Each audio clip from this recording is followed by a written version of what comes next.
Andrew Malkinson spent 17 years in prison for a rape he didn't carry out. When his conviction was quashed, it left a question. If he didn't do it, who did? It was in the early hours of a summer morning in 2003 that a young woman was dragged into these bushes in Salford. She was beaten, choked and raped. An e-fit of the attacker led to the identification of Mr. Malkinson, but his conviction is now recognised as one of this country's worst miscarriages of justice. Because years after his conviction, a DNA sample was obtained from the victim's clothing, showing that he wasn't the attacker. But it wasn't until 2022 when that DNA sample was linked to a man called Paul Quinn. How has your DNA, which is 1 in 1 billion, ended up on her toe?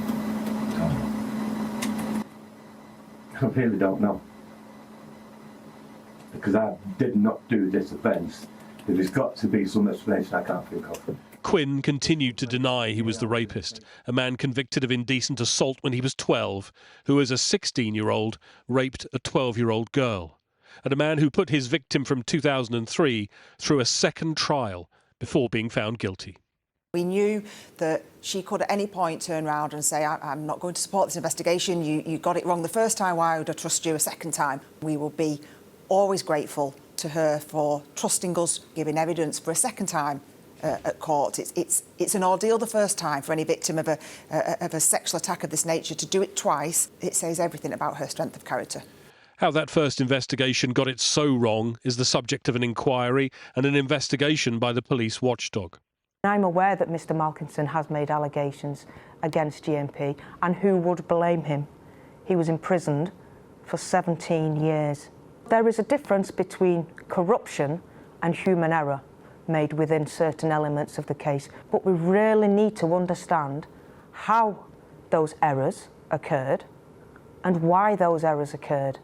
And only at that point will we be able to understand whether there is blame for the police, for anybody else.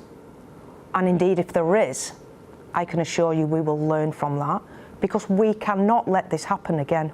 What's your message to Andrew Malkinson at the end of this trial now? We are really sorry to Andrew Malkinson. We remain really sorry and always will be.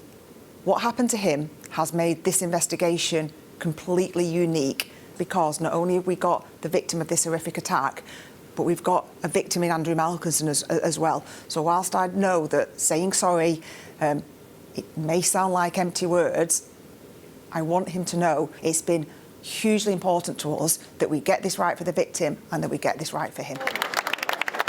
Justice in this case for the victim and for Andrew Malkinson took a long time to come.